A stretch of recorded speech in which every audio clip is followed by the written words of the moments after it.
Hello and welcome to episode 121 of Tom's Hirschsprung's podcast. I'm delighted this afternoon to be joined by Scottish BAFTA Award winner, a man who has also written music for the 2008 US Olympic team, as well as Cyberpunk 2077, and also, most recently, a man who's written the music for the Netflix documentary, The Manosphere, Paul Leonard-Morgan. Paul, welcome. Thank you very much. Should I get my weights out? It's like, yeah, hey, welcome to the Manosphere. um, yeah, it's been a bizarre week actually. There's another film out, Pretty Lethal, which came out yesterday. It's Uma Thurman and Maddie Ziegler and all this kind of stuff. And it's all a bit bonkers. But lovely to meet you. Yes, you too. It sounds like it's been quite an interesting and busy time. So thank you so much for making time in your incredibly hectic schedule for me. It's very much appreciated. But something I didn't mention in the intro, kind of the reason why you're here, I guess, which would be helpful, is that you have a daughter, Zoe, with Hirschsprungs. Um, would you like to take us, I guess, back to when she was born, back to the beginning for us? I absolutely will. But before I do that, I will also say that the randomness of my career. Uh, I did a film 3 years ago with Zoe Coletti. Uh, Wow.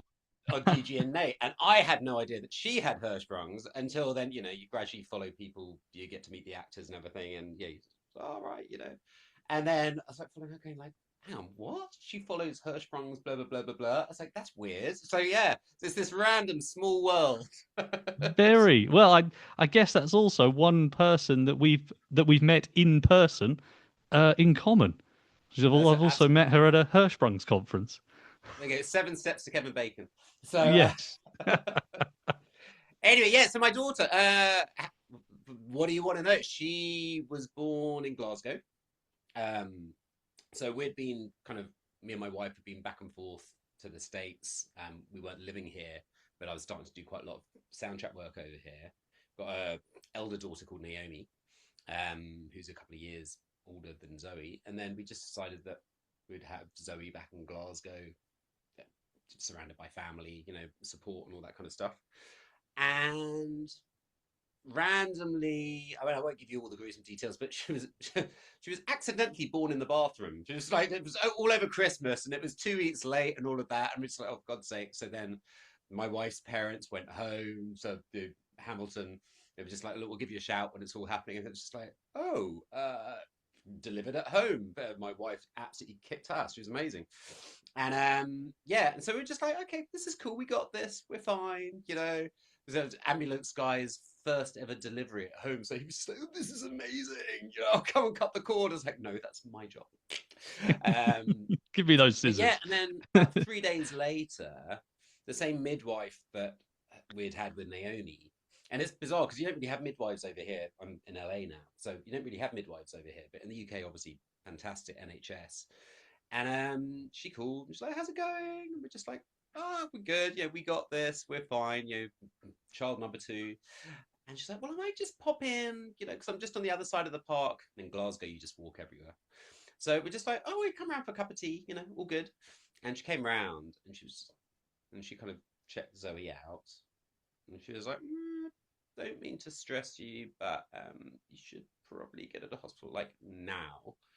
So Andy, my wife, was like, "Well, why?" And she's like, "Well, she hasn't puked up meconium, and she hasn't done any of this stuff. She hasn't pooped it out. It's all a bit weird, and she's also looking quite her stomach's looking inflated."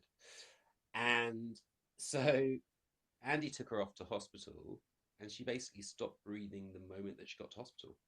And there was a doctor. It was a Saturday, I think it was, and there was a doctor on call, and he was just like, "I know what this is." Uh, and no one knew what the heck it was. And he was one of like 9 specialists in the world that dealt with Hirschsprungs. And he happened to be on call that day. They rushed Zoe off, got her breathing again down. I mean, it's utterly horrific. But yeah, got her breathing again. And he said, "Right, okay, well, look, this is what it is. I can't prove it yet, but this is what it is." And trying to work out, as you know, how, is it Hirschsprung's? Is it not? What's this? What's this? What is Hirschsprung's? All that kind of stuff. And so they started doing some tests, came up inconclusive, did some more tests, but it's just literally 3 days old. And you're like, oh my God, your life is falling apart. And they're like, right, she might have spina bifida, she might have this. And of course, you're looking up all these words, going, these mean nothing to me.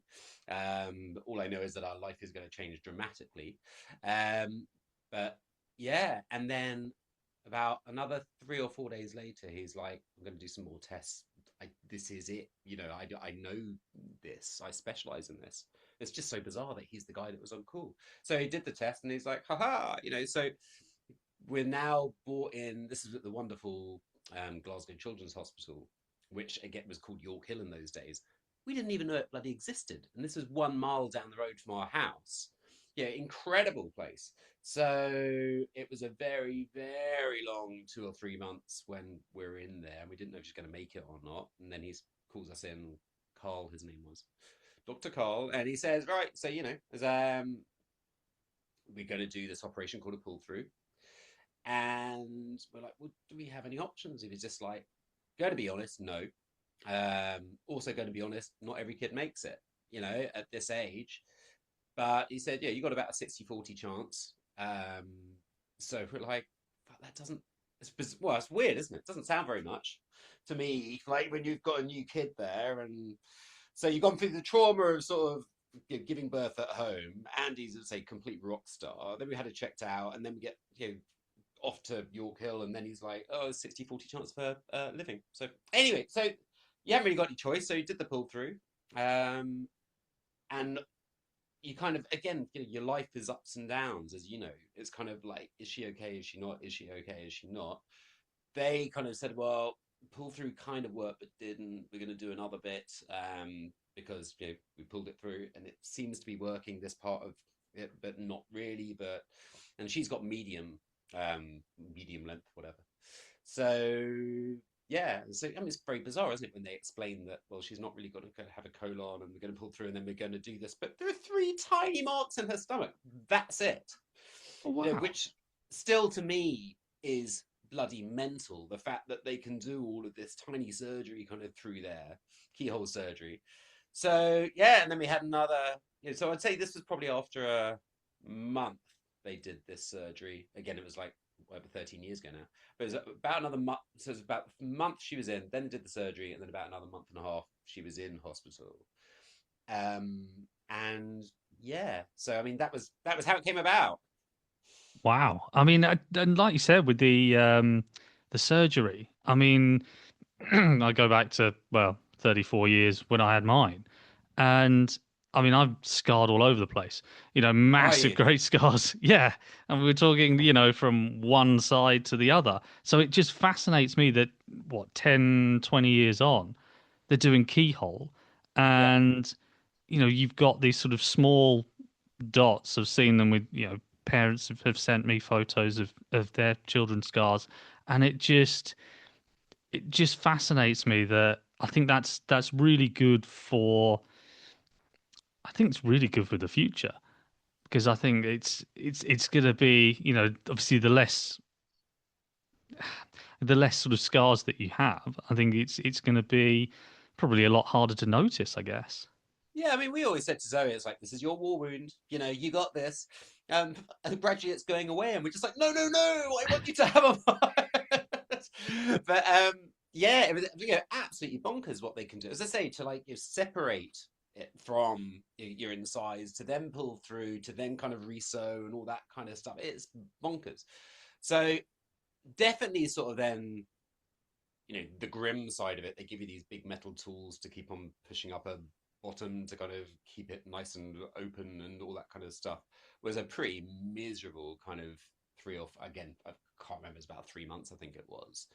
Different sizes, and you got this little kid who you don't want to hurt. He's like, it won't hurt. We're looking at it going, really, So that wasn't particularly pleasant. But I think then the hardest part, honestly, was we saw him for the first week, and then the next week, and then him, the surgeon, and then another 2 weeks, and then you split it out, and then it was a month, and then it was once every 2 months. And we said, well, look, we're thinking of heading off to the States for a bit because I was say we'd already been back and forth with my job writing music, and so it was brilliant. So he's then started Skyping doctors at the LA Children's Hospital to start teaching them about Hirschsprungs, which is absolutely amazing. It's just like, yeah, we all have this thing, don't we, of like liking to share our knowledge, but you don't really think of that with the doctors. And he's just like, I've got this cool new surgery, right? Hey, LA, want to have a Skype? Skype, how long ago it was. So that was pretty cool. But I mean, I would say that the hardest part of it, and we didn't realize there was a community at that stage. We had no idea really what Hirschsprungs was. You start doing your research.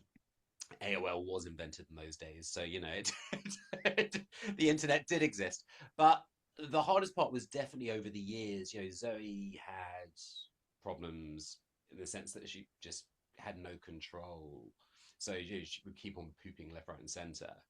And as she started to go to school at 4 and 5, and we're like, shit, this is not great. And you don't know if it's connected to Hirschsprungs or not.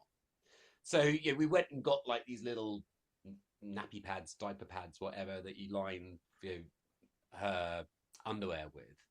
But kids are shit. So going off to school at 5 years old and you're kind of a little bit smelly, and it's like, okay, listen, you've got to try and go to the toilet. If you feel it coming, and you're trying to train her up. I mean, what the hell do we know? But you're trying to get, look, if you can feel it, and we'll speak to the doctor and say, like, does she still have the same awareness? And he was like, no, she will gradually train into it. It tends to happen when they're about 10 or 11, but at this stage she'll gradually just kind of feel it, but she won't have as much warning as other people, basically. And again, I'm just speaking from my experiences. I'm sure everybody's got different experiences, but so we were just like, okay, so it's like, Zoe, if you feel anything, just bloody run out of that classroom. You make the teachers aware that she's going to have this issue. Most of them are pretty cool about it. But at the same time, you're trying not to make it a big deal. But it was incredibly frustrating as a parent when she comes home and she's pooped her pants and everything, and it's like, oh God, Zoe. And not going to lie, as a parent, you're starting to lose it with her when you get to about 7 years old, and you're just like, oh, come on, you're being lazy now. And of course it's not. And then you hate yourself for saying that. And it's like, but it's this constant battle because you've got everything else going on in life, and like, tidy your room. No. Well, is this a sign that you're not? Started to question everything. Yeah. Story of my life. But yeah, so I mean, and the weird thing is, you're speaking to your parents and you're speaking to different people about it. Then we found a face group page, and we started going on that a bit, and you realize that everybody's got the same issues, and it just went away. It was really weird, and it wasn't like an overnight thing. It was just, we suddenly realized after about kind of 4 months, and I want to say she was maybe 8, yeah, something like that. But yeah, we suddenly realized, like, oh, hang on, when was the last time we had to buy a pack of these things? And you could only get them in the UK; they didn't exist in the US. So we're literally buy 4 or 5 of these boxes of these underwear liners, send them to our parents, her grandparents, and then they would send them over in this brown bag. And we're like, customs ever saw this? This is going to look really weird. What's in these liners? Cocaine? I It's don't think like, you're no, doing our drug daughter has smuggling. Hirschsprungs. What's Hirschsprungs? Well, No, you would you yeah, the customs have a field day there. yeah. So anyway, thank goodness we're not doing that at the moment. So, No, it's good, but it's interesting though that because Hirschsprungs can be like that sometimes, where you can have all of these issues and all of these problems, whether it's pain, whether it's whatever, and then they just sort of randomly go away rather than anything sort of any medication or any kind of treatment or whatever, and then sort of I don't want to say grow out of it, but it kind of did it sort of feel that way? it definitely felt that way. I mean, as I say, like going back, and they gave us these big metal rods, as I say, after her operation, and we had to keep on putting those up at the bottom. I can't remember what they were called. But for her, she'd be in tears, and then obviously as a parent, you're like, oh my god, of course. So he says now, obviously, I don't remember that. It's like, good.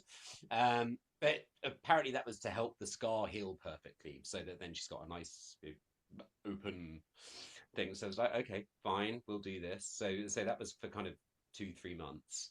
Then feel like job done with that. Okay, that's fine. Now we just got to try getting on with it. Because if you didn't use those, then the hole would be too small, or I can't remember.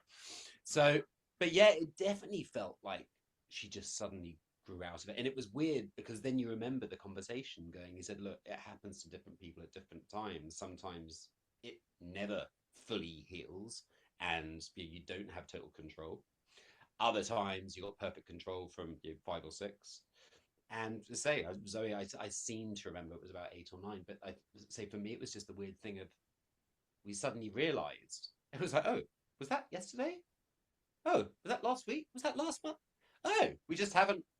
Oh, excellent. It seems to be good. And the shit thing is, I say, like, I don't use Facebook tons, but I'm on it occasionally to keep in touch with relations and stuff back in the UK.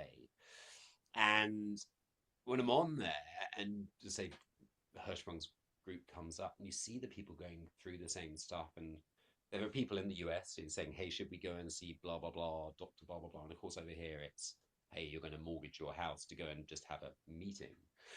And we're thinking like all of this in the UK was on the NHS. If we'd had her over here, we would have been bankrupt, you know.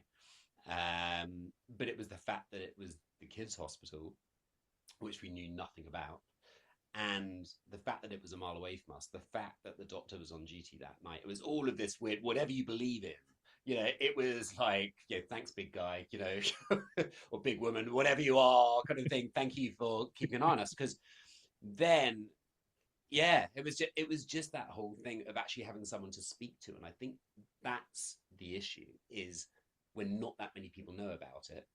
Yeah, and again, wonderful kind of armchair detectives now with Google. You can work things out for yourself, or at least kind of find people in this Facebook group or wherever it is that you are, or on your podcast. But then, there wasn't that much talk about it. So you're kind of left your own devices going, is it cerebral palsy? Is it spina bifida? What is it? The doctor's mentioning all these words and you don't know what it is, and you're just flipping terrified. Yeah, absolutely. I can imagine. I know, Facebook groups are great and all, but they are everything and anything. They are everybody's problems all at once. And you think, okay, I'm Yeah. scrolling through, and is this to do with me? And what's this and what's that? And so, Facebook groups are great, but I think, yeah, certainly when I'm similar to when I was growing up, I never knew anyone with Hirschsprungs. I never, because it's even if you were close to, I know we said this a little bit before, but even if you were a mile away from someone with Hirschsprungs, you can't tell if they have Hirschsprungs or not, and it's not like we walk around with a great big sign on our back saying Hirschsprungs. It doesn't, you know, um, it doesn't Do you sort of feel work less like that. unique now, Tom? Oh, it's a shame. I went through all that to find out that I other did, people have got this. yeah. But I know that I guess in terms of meeting people with Hirschsprungs, or certainly talking to people with Hirschsprungs, or have an awareness of it at least, is probably a little bit more common now. Now that we've got Instagram, Facebook, and whatnot. Yeah. But I know because you've told me as well, just as we were speaking before, that you have also met somebody else, another Zoe, with Hirschsprungs as well. How did that Yeah. sort of come about? Yeah, so I was working on this film called Gigi and Nate, which was, say, probably like 4 years ago or something, 3 or 4 years ago. And I was just, I was standing, we went to the premiere of it over here in LA. And I was just went up and was chatting away to her and her boyfriend, and and everyone's always very quick, like, "Oh, it's a star. You can't speak to them. They're just another person. They might have a very fancy trailer, but and then they're out, kind of thing. But it's very hard to explain to people. It's just everybody's the same, right? And everybody has a job, and right, I don't feel I've had a job. My one job was playing piano in dance school when I was at the conservatoire in Glasgow, but I've never had a job because it's a passion. I get to write music. It's amazing. And I think actors are the same. They're just like, someone's paying us to do this. God, we've lucked out. This is cool. But and just, we got chatting to her, as I say. And so, we just kind of swapped each other. And it was only then that I saw that she she follows Hirschsprungs. And I was like, you follow Hirschsprungs? How do you follow Hirschsprungs? And then there's a page to it, and there's a that. And so I did a bit of research. I was like, no frigging way. She says, oh, Zoe, on her Instagram, Zoe Coletti, oh, yeah, I'm, whatever, I have Hirschsprungs. I was like, that's an interesting thing to say in your profile, not I'm amazing, not I'm a brilliant actor. You might know me from certain roles as, kind of thing. And it's like, oh yeah, I've got Hirschsprungs. Oh, I'm also an actor. I was like, that's a pretty cool thing to do.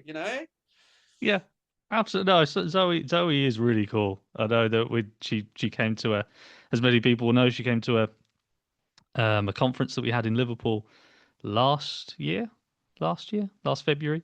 Oh, Did a awesome. really good presentation.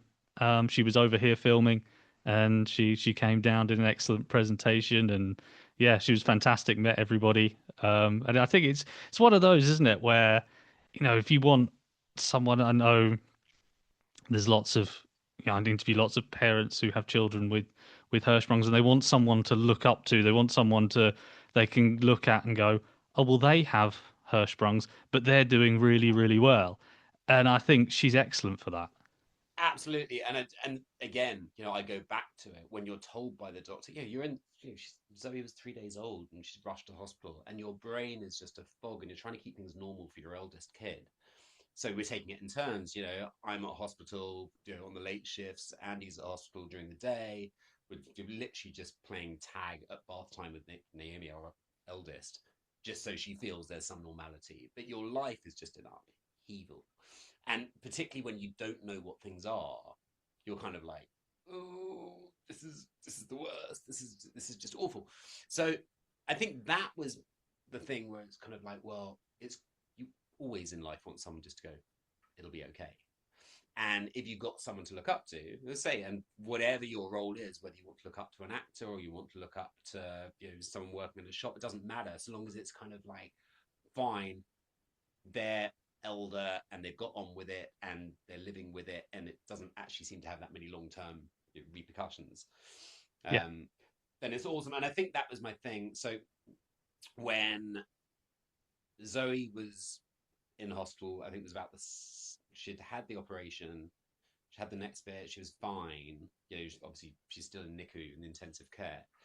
But I think there were two things with that children's hospital. One was the fact that the nurses were just incredible. And I know everyone always goes on, the NHS clap. That'll help them in life. Here, have a sandwich. Oh no, yeah. I can't afford it. Doesn't matter, but we're clapping for you. But they were absolutely amazing. And two nurses we remember so clearly, and one's called Marnie. And she was just the most brilliant person. And you're in a complete state as a parent, and she just, one night I remember she got Zoe out of her little incubator, and Zoe's all attached with all of these kind of tubes and everything. And she takes her out. You hear this beep. I was like, what the hell? She said, oh, don't worry, they come detached the whole time. So she got her out. She could see I was really upset, and I gave Zoe a hug. And just teeny tiny thing. Um, and she was amazing. And there was this other nurse who lost. There was a teddy that our neighbour over here gave to sent over, and Zoe's literally had this teddy from day two. I think we opened it on day two of her life, because the first day was a little bit Bit overcome. busy. Just tidy up the house a bit, and we took her into hospital, and every single picture that we have of Zoe, I did like a little journal every single day. Here's a picture, here's a picture. Things that you try as a parent just to try and rationalize and keep normal. So Teddy was in all those pictures, and there was one day they're taking the sheets, and I went to go and get Zoe, doing swaps with Andy. Where's Teddy? Teddy's nowhere. Oh my god! Oh my god! And it's utterly ridiculous. It makes no bloody difference. But it's the thing that you're focusing on. So one of the nurses was absolutely bloody brilliant. She's like, well, we changed the sheets however many hours ago. She went all around the hospital to find the chute where the sheets had gone down, and we got a picture of her like 3 floors down or whatever, holding up bloody Teddy, which was wrapped in this sheet. She's been through all of the sheets, worked out where it's gone down the chute. And we're just like, these frigging nurses in NICU are just amazing. So when Zoe was fine, she's still in the hospital. My best mate, Aidan, who lived in Loch Lomond, which is about 40 minutes away from the Royal Children's Hospital, the Royal, whatever they call now, the Glasgow Children's Hospital. Yeah. They changed their name from Yorkville. But so he said, look, there's this thing called a kilt walk, which is being done for charity. And the kilt walk was the thing done by Tom, what's his name? Tom Farmer, Tom Hunter, the guy that owned Quick Fit. So I think he had started it up, or Glasgow, again, need to forgive me because it was about 13 years ago, so I'm trying to remember the whole details. But they did this thing where it's like, right, everybody walks 26 miles in a kilt, and you start off at Hampden, home of the greats. And then you walk through Glasgow, through the various parks, and you walk all the way up the River Clyde, all the way up, etc. And then you get to Loch Lomond and you finish at Alexandria on the Loch. So he was like, I'm going to do this to raise money for Children's Hospital. And of course, I haven't slept for about 2.5 months. I'm completely fried.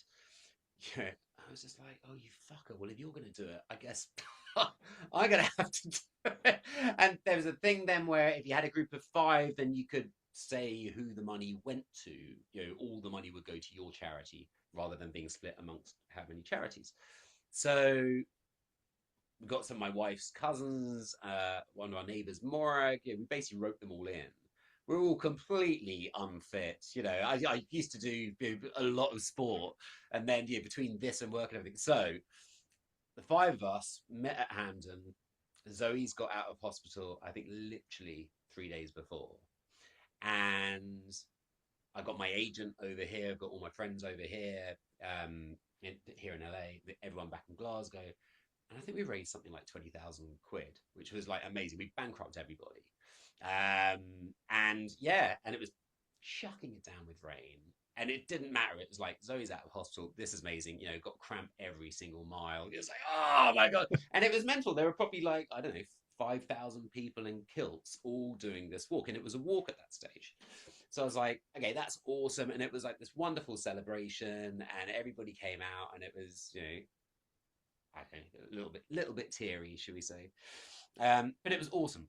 And then the next year, I was like, okay, well, look, we'll do it again. And the kilt walk still goes on now. It's quite a big thing.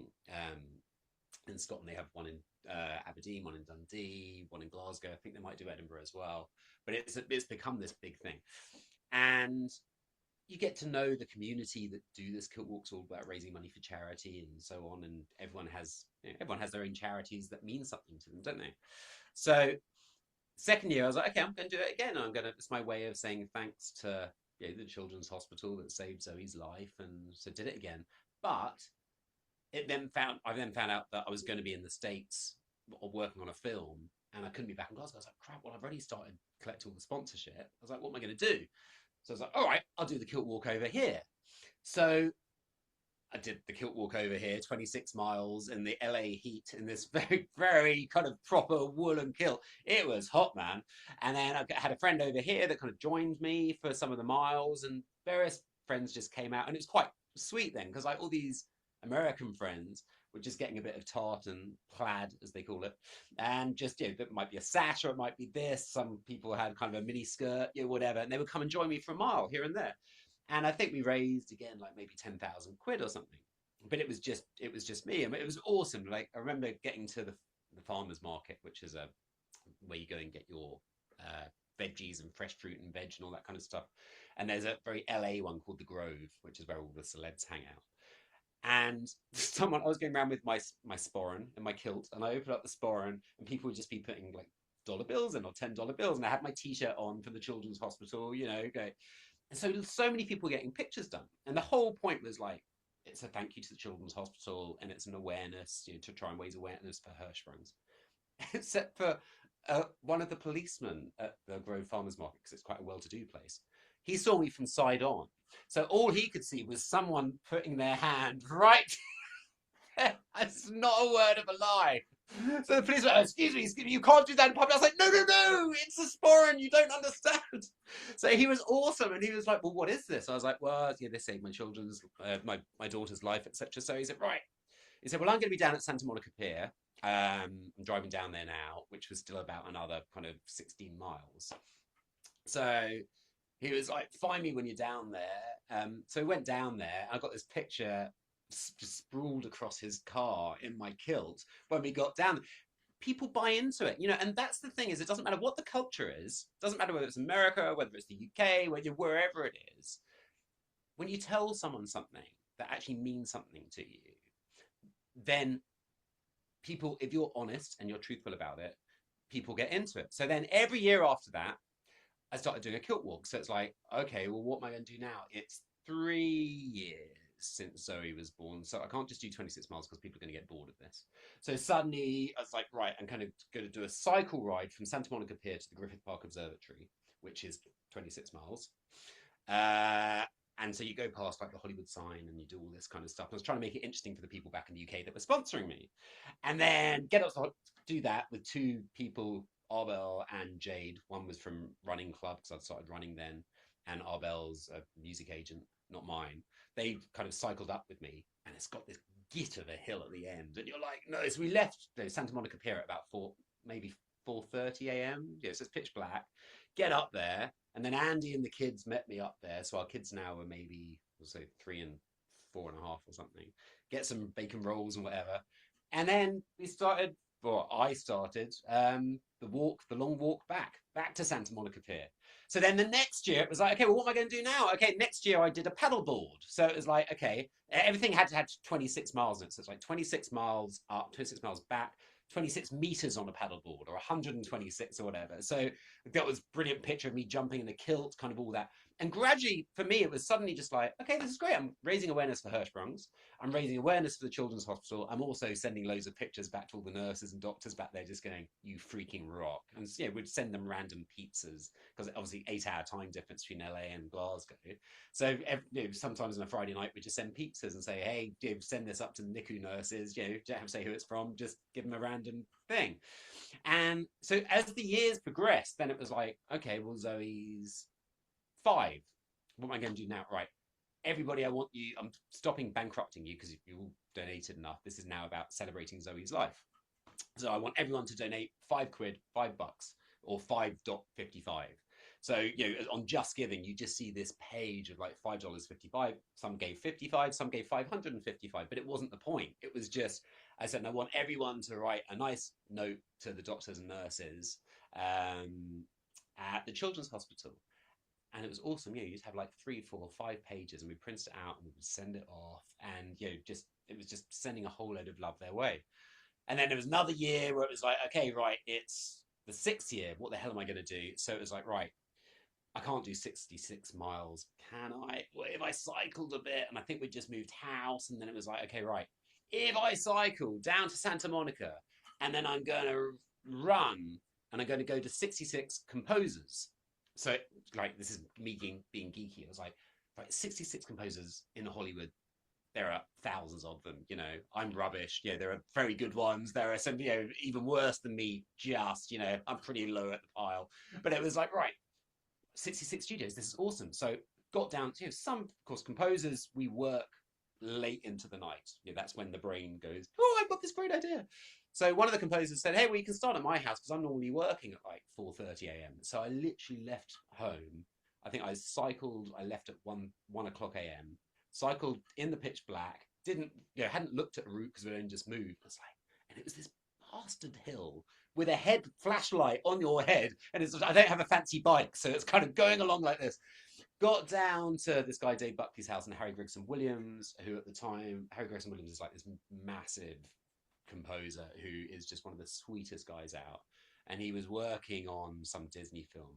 So I go down there. He's like, do you want a beer? I was like, dude, it's 4 a.m. I've got to start running between this. He's like, come on. I was like, no, I've got to go. So, they're finishing for the night. I've started for the night. And I started running. I had this vague sheet of paper, and in the sporran, I've got my phone, I've got a battery pack, and I've got like a map of basically roughly where I'm going to be going. Because as you're going along now, you're trying to tag Glasgow Children's Hospital, and you're trying to tag all the people, and you keep posting because all the people that are sponsored, you're trying to give them updates. Here's me with Harry. Here's me here. Here's me that. And of course, your juice is running out on the phone, so you're trying to sort of keep it connected. But of course, your sporran's a little sore when it's kind of going like that and you are literally running. So I'm running marathons now, 26 miles, and trying to go through. And composers were getting in touch, like massive composers going, look, you don't know me, but I heard what you're doing. Do you want to pop into my studio? They think that a mile away from where I'm going to be isn't very far, which is true if you're doing one. But suddenly you're getting a chance to go to one of the biggest composers in the world, and then like that. And I think I ended up running 40 miles that day. And like, yeah, I'd started doing marathons, that's all fine. But 40 miles, like my legs were falling off. And I'd already cycled 26, whatever. So in the end, it turned out at 66.6666 miles, whatever. I was dying. It took 23 hours. I finished at 11:58. Andy, my wife, she came down to support me for the last 3 miles because my legs were giving in. But this is now what I'm known for. And sorry, very long story because I'm chatting quite a lot. But what I love is the fact that now, I do these left, right, and centre every year, and people know me as this crazy Scotsman. I know I don't sound Scottish, but people know me as this crazy Scotsman who does that kilt run thing. And because I shake it up every year and do all these crazy things, it's that whole thing of like, well, why do you do it again? Hirschsprungs. And so it's just nice being able to drop that in, and then people are like, oh yeah, that Hirschsprung. How is Zoe doing these days? It's making it normal. Absolutely. I love it. I absolutely love it. And I love more the fact that, like you said, if you do sort of 26 miles, maybe people think, oh, right, okay, well, it's another 26, another 26, another 26. I love the fact that it's different. And I love the fact that you're able to be creative with it as well. And you can go, right, I'll do a bit of paddleboarding. I've seen lots of the photos. I've seen lots of the little clips on Instagram. There's one with you with is it an elephant? I think it's an elephant. Yeah, that's in I think Hollywood. so. Yeah. I think that's the one. But yeah, I love all of that stuff, and I love the fact that you can be creative with it, and it's all a little bit different, and then it all ties into well how old Zoe is at the time, I guess. Yeah, totally. And I think, and that's the thing, life's shit at the moment, isn't it, for everybody? It says me sitting in my lovely studio in LA, but it really, yeah. There's so much crap going on. There's so much negativity, and you can go, I'm so overwhelmed, and then you're just like, well, what can I actually do, right? Well, all you can do is, I'm quite a positive person, and I like to celebrate other people. So it's just like, all right, well, I'm going to bring some goodness here, and I'm going to bring some joy and all of this, and just hopefully people have a bit of a laugh at the kilt walk things that I do, and then, yeah, and it's just about kind of saying thanks and celebrating rather than saying, hey, look, I know everyone's skint, but hey, can everyone give me 20 quid? And you set a thing. It's just like, oh, screw that. She's 10, give me 10p, give me $1, because then it resets because you got up to 9.99. It's like, right, give me $10, 10 or whatever. And then when we moved over, we started then going like, okay, well, as we now live over here, Andy and I started saying, well, look, we will match dollar for dollar whatever has been given in pounds up to X amount, and we'll give it to LA Children's Hospital as we're here. And they're lovely. We've never had to use them, thank God, but it was always just the knowledge that they were there if we did. So all of the money from the kilt walks all go to the LA to Glasgow Children's Hospital, and then we do a check every year for. So last year she was 13. So it was, oh, sorry, last year she was 12. She just turned 13. God, it's getting expensive. So it was like, okay, we're going to do $2,013.13, whatever. So it's all the things. And again, it's just the visual element, which then Glasgow Children's Hospital like, be able to go, right, all the 11s, all the 12s, 12, 12, all the 13s. But about 3 years ago, Aidan, the guy that started the kilt walk with me, he died just suddenly. He was like my best mate, and it was just before he was turning 50. So he had always said, I should do the big one sometime, and do one in LA, and then get on a plane and come and do it in the UK. So I was just like, I obviously was devastated that it died. I was like, oh, you know what, sod it, let's do it. And I think it was the 10th year, and so I did it here, and instead of saying, not I don't want to bankrupt you, but just like, look, if everyone does want to chip in 10 quid or 100 quid or whatever, that'd be absolutely awesome. I really want to go to town for Aidan. Did the kilt walk here. It started at the house, went down to Malibu, and then running along. And of course, it is running because to try and get 26 miles in to do other stuff. So you're running to it's absolutely roasting hot. You're running along the PCH. I'm running into direct. It was utterly bizarre. I'm running into directors of films that I work with who were just walking out their dogs at like 10 a.m. What are you doing? So they're all having their pictures taken. Morning. I've got to get going. I've got to carry on. I've got to carry on. Got to LAX with 2 hours to spare. And I think that was like 28 miles, 29 miles, something like that. A mate, Richard, he came along. He's one of my best mates. He's from Scotland. He lives here. He's a writer. He came and did loads with me. Diana, one of our crazy German friends, she takes pictures every year. She's a professional photographer. Does like Robbie Williams and everything else kind of thing. So she has taken all these fantastic pictures. We got to the fairground at Santa Monica Pier. She takes all these pictures. I was like, right, can't stop. Got to get going to LAX, which is still another, from there, about another 10 miles. Get to LAX, as I say, Richard has driven down earlier in the day with my bag to get on the plane. And then he's got an Uber back to come and do, I think he did probably like 16 miles with me or something. So he's an absolute legend. And then, and then got to LAX. There's a picture of me hugging him and our crazy friend Lucy, who came and did 4 miles with me. So again, it's just the fact that everybody comes along. It's a celebration of life. It's a celebration of friendship. I get on that plane. Oh God, my legs were dying. And of course, like, your legs are up there somewhere in economy going, look, oh God. Not going to lie, had a few beers on the plane and then get off at Heathrow. And I was seizing up. I was like, I've got to keep walking. I've got to keep walking. I've got to keep walking. So this was now Saturday evening. I've done the kilt walk on the, is this right? Yeah, I've done the kilt walk on the Friday. It's an overnighter. Get into Heathrow Saturday evening. And this random guy comes up and he says, were you doing a kilt walk in LA yesterday? I was like, yeah. It was like, I saw you going down Hollywood Boulevard or whatever. No, it wasn't Hollywood Boulevard. I saw you down to Santa Monica Pier, whatever it was. So he asked to have a picture taken, post it on Instagram, whatever. Get on the plane to Glasgow. He said, well, that's right, I'm going to Glasgow. So I was like, all right, so am I. Yeah, I'll see on the plane. So I get to Glasgow. It's now Saturday night, about 10 p.m. And the Glasgow Kilt Walk is Sunday morning. And you've got to get down there for about 6 a.m. And of course, I'm jet lagged, so I can't sleep anyway. Plus, I've done my flipping kilt walk the day before, so I'm seizing up. My body's all over the place. So I just ended up down in Glasgow Green, which is where it starts, at this big park at maybe like 5 a.m. And then all of Aidan's friends were flying, a friend that had died, they all flew over from Belfast. So there was probably like 15 of us there, and some come up from Sunderland. A bunch of us all met up on Glasgow Green, had a hug, and then we were celebrating Aidan's life as much as that. So then we did the kilt walk there for 26 miles. Got to the end. So I'm not going to lie, like 52 miles in 2 days is pretty brutal.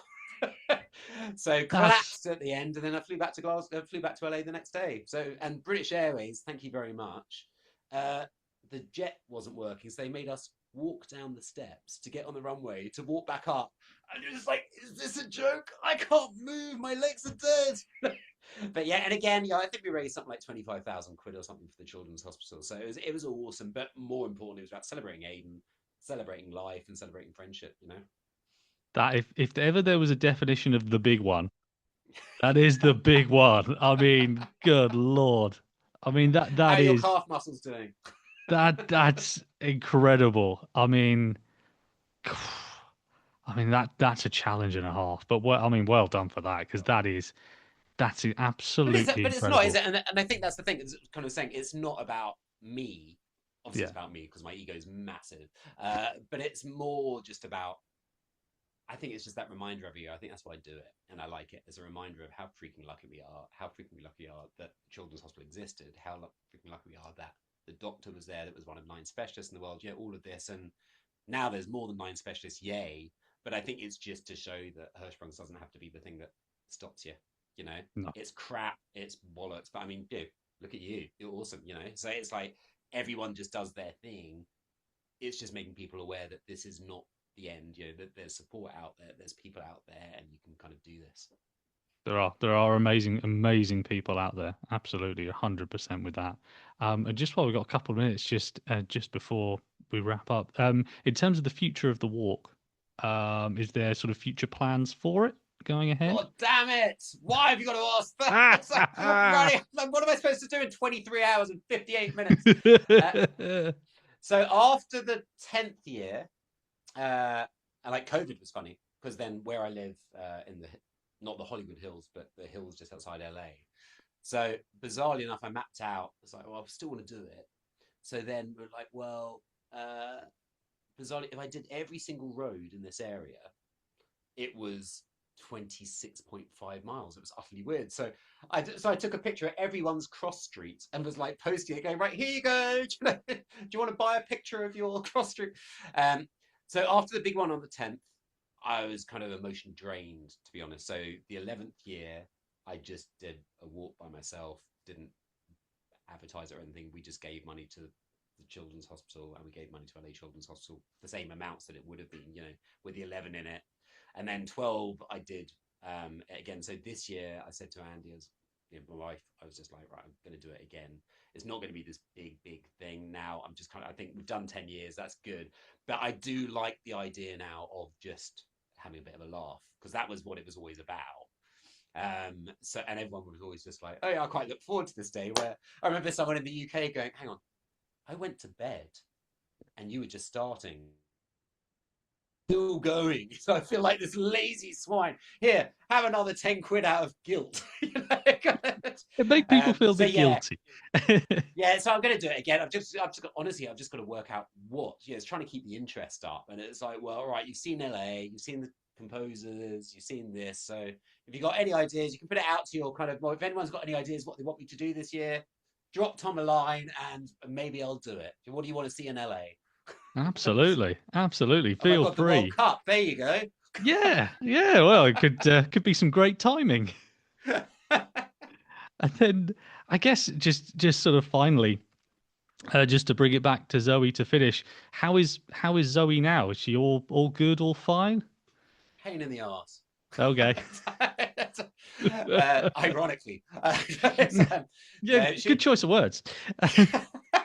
she's absolutely wonderful. She's thriving. There's no repercussions whatsoever. I mean, honestly, it's amazing. She's a black belt karate. She's karate obsessed. And so again, it's almost, you couldn't hope for more. Seeing her, she had a black belt test last night, which is awesome.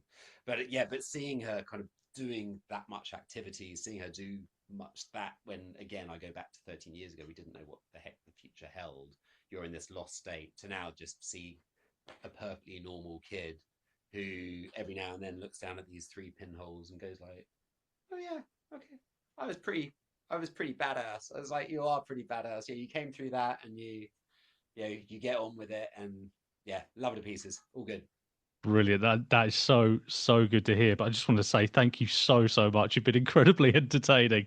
I've absolutely loved interviewing you. And I wish, all the best for, obviously, for Zoe, for you, for your projects. I know you're deep in several things at the moment. I And am. all the It's a very, little bit very tight, but best. I tell you what's nice about this is, I think I've said to you earlier, I'm doing lots of interviews for this Pretty Lethal film at the moment, and Inside the Manosphere, the Louis Theroux film, and a lot of them you say the same kind of things.